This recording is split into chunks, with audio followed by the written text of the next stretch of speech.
Ladies and gentlemen, boys and girls, boxing fans all over the world, have you heard lately what Deontay Wilder has been saying about Tyson Fury regarding his loss? Perhaps you have. If you haven't, I'm going to tell you. It's what I'm here for. But I feel like if I just start telling you about Deontay now, it's like pushing you into the third act. My dog howling at the noon. Here. If I just shove you into the 10th act here, it it won't register. You won't have the characters won't have the weight and the depth. So let's go back to 2009, 2011.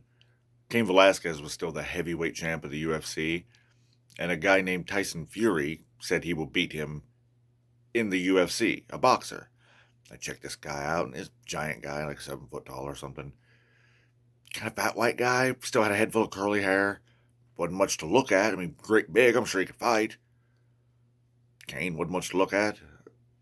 I'd watch him fight, but I'm like, okay, if this happens in the cage, Cain will just run a double on you. I mean, that's silly, and I didn't pay much attention to it. I did, however, pay attention to a gentleman named Vladimir Klitschko, who was the heavyweight champ in boxing at the time. Oh, hi, Kid 3.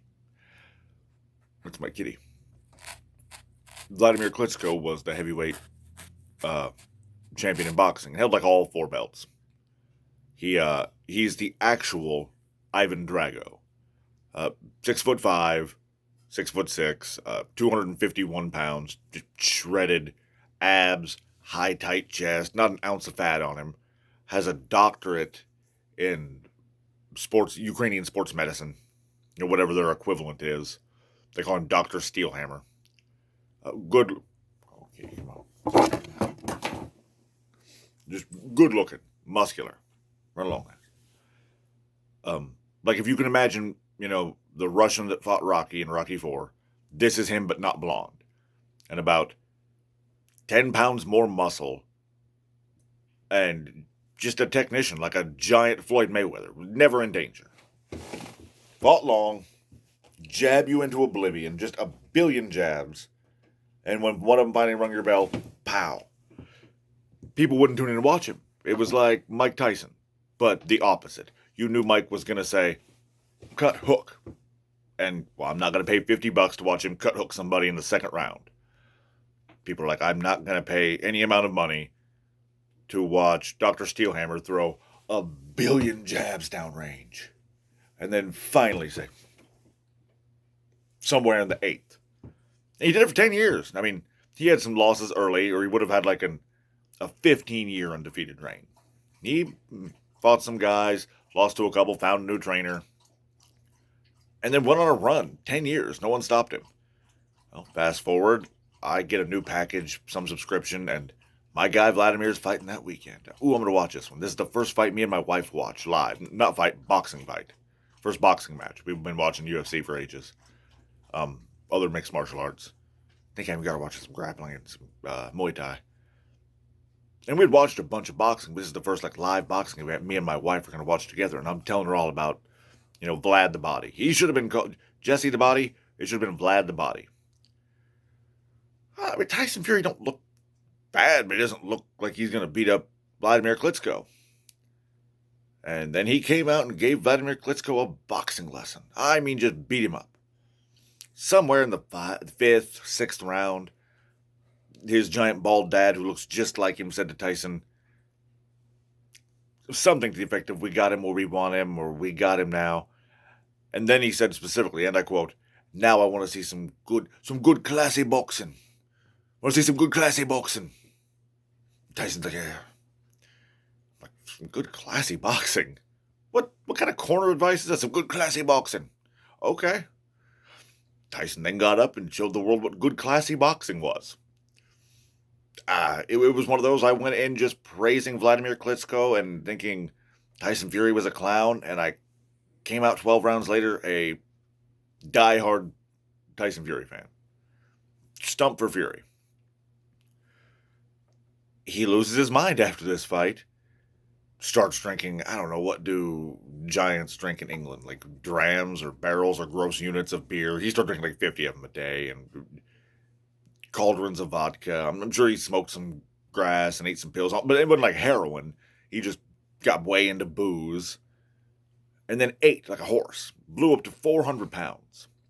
Quit boxing, tried to kill himself a couple of times, lost his mind. And one day, found, not skipping this part of the story, God bless him, he found Jesus, wanted to live again, wanted to live for his family, showed back up at the boxing gym like 418 pounds and 6'9", would just beat everybody up. I'm sure it looked like when Wolverine was fighting the Blob.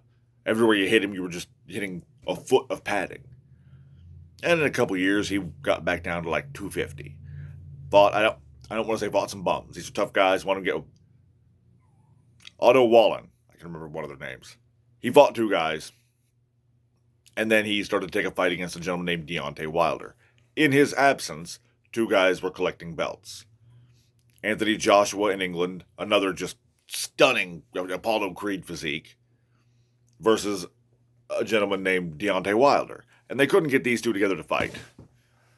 Because boxing's like that. You got a 6'7" black dude from Louisiana with just this incredible physique. Not great technique, but just the greatest punch in all the sport. More than Mike, more than Ernie Shavers, more than George Foreman. Just knock you dead. Fighting another black dude from Britain who is equally an incredible physique. Just stunning to look at. And he has the same knockout power, take or give, times infinitely more boxing skills. These two should have fought. They didn't. They hemmed and hawed for a couple years and passed around some belts and split the belts up. Tyson comes back, fights some dude, says he wants a fight with Deontay. For some reason, they couldn't work the fight out with AJ, so he started to get the fight with Deontay. And his dad said, I don't want you to take this fight. You haven't been back long enough. A year ago, you were 400 pounds. Or a year ago, you were 300 pounds. 2 years ago, you were 400. Whatever the time frame was. But in a very short amount of time, like right around a year, he lost a tremendous amount of weight. Got back in shape, got clean. Dad's like, don't take this fight. He takes the fight. If you didn't watch this fight, great fight. And Tyson's winning. Not quite beating the devil out of Deontay, but certainly winning up until the 9th. And he ducks low, and Deontay throws a short right hook and clips him. And he goes down for a second. Now, mind you, Deontay blasted Luis Ortiz in the forehead and just knocked him dead. A fight he was losing bad. Just blink, laid him down like he got hit by a truck. And Luis Ortiz has a forehead like the front of a bulldozer. Right? Maybe it's like a reinforced billboard. I can't believe it didn't break Deontay's hand. So this guy's just got dynamite in his hands. He clips Tyson in the 9th of their fight. Tyson gets back up, shakes it off, probably wins that round, goes on the next round, wins 10th, wins the 11th. We're in the 12th round. Tyson has certainly won all the rounds except the 9th. And right in the middle of the 12th, bang, he hits Tyson and just lays him out. And he struts away and he's doing a dance. And everyone he's done, like 40 other dudes he's done this to, he hits him like that. He felt that connection. They don't get back up. He walks away. You can't blame him for doing a celebratory dance. And I'm sure you've maybe seen it. Maybe you haven't seen. I don't know. Go look it up. Tyson just sitting right back up like The Undertaker. And they've memed it with The Undertaker's music. Waits till like 8 and just says, stands right back up. And didn't win the round, obviously. Went on and won the rest of that round. Now again, however the judges' scorecards worked out, Deontay won enough rounds earlier, plus those 2 knockdowns, that they called it a draw. Usually you hate a draw, but boy, that just added like spice to the equation. So they fight again. This is where all this story gets interesting. So Deontay weighed 209 for their first fight. He's built like a basketball player.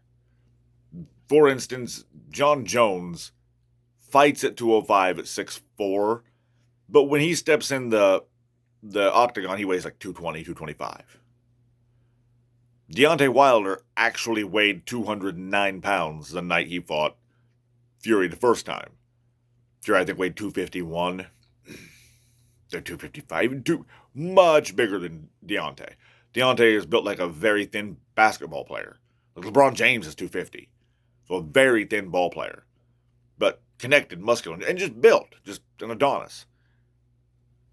Everything from his heel to his knuckle is just connected the way God intended it, but not an ounce of extra. He comes back a year later, probably the biggest we've ever seen him at 227. Now, when you take somebody who's skinny and balanced and muscular, and then you add extra muscle with no fat, because they say you can't put on muscle without fat. Some dudes can. Deontay did. Then put on a scratch of fat. Put on 20 pounds of muscle. Looked incredible. Problem was, is in that year, he said on Joe Rogan that he often trained with weighted vests, 45 pounds specifically. Fast forward to the night, he walks out in this elaborate garb, a helmet and shoulders, and it weighs 45 pounds. He walks out to the ring. They fight.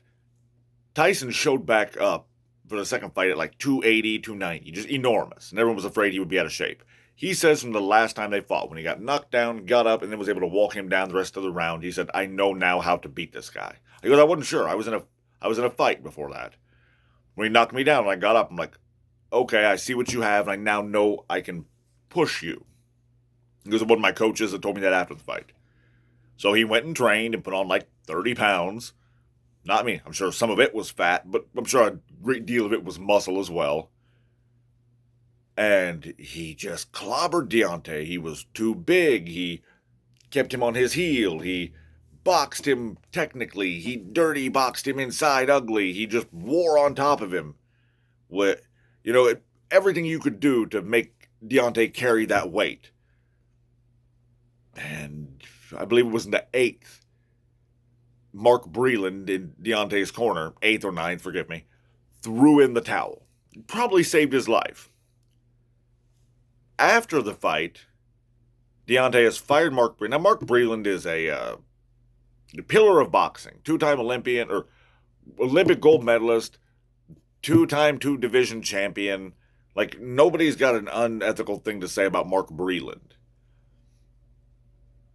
He said, "Mark Breland, you're fired for throwing in the towel. You knew better. You should have never done that." Since then, he said he was exhausted from walking out with his 45-pound vest on. So when he got to the ring, he was exhausted. That Tyson had adjusted his gloves to where the bulk of the glove was up and his fist was down, so that the padding that should be wrapping down here was covering the fist, and he could reach inside with a dirty clobber while the padding went around the back. He then claims that there was a egg weight placed in the front of the boxing glove, where Tyson's hand no longer was, due to the wound on the side of his head. And he then claims Mark Breland drugged him in the water he was drinking in his corner. I mean, that's preposterous. You said you trained with a weight vest on, so your garb was preposterous. The pulling down of the gloves, that's suspect. He had hurt his hands. If you know, Deontay knows that boxing gloves aren't to protect your skull, it's to protect your hand. Your knuckles break way before your skull does. But then there's the egg weight. Him saying that Mark Breland poisoned him, he probably shouldn't be licensed after that. I think he has I'm not being funny, I think he has real brain trauma. But then he says there was an egg weight placed in the end of a glove. This is an egg weight. I got a couple of them here. They're about a pound. They're made of polished stone. I forget what the name of it is. If you were to put one of these in now, I know you've all heard some tall tale of someone you know who got hit in the head with something that you know would put you down, but then they got up and taught that guy a lesson. That's half a lie and half not. Think of the toughest guy you know, who doesn't even know he was born with an extra layer of skull. got smacked in the head when he wasn't looking with something hard by someone who swings like a wussy. And then he got up and beat that guy up, and then didn't go brag to his wife that, hey, I beat me up some grown man who snaked me. He's got to teach some boy a lesson. That's not the same as Tyson Fury swinging a egg weight in a leather sock at your skull. You die. You die. You're a dead person. This goes inside your brain. So for him to say that he survived getting hit in the head with this while it was being swung by a 6'9", 300-pound giant, while he was exhausted, while he was poisoned, and still was standing there taking the beating until someone, against his wishes, threw in the towel. I don't think Deontay Wilder should be cleared to box anymore. But tell me what you think. Like, subscribe, and share. Have a great day.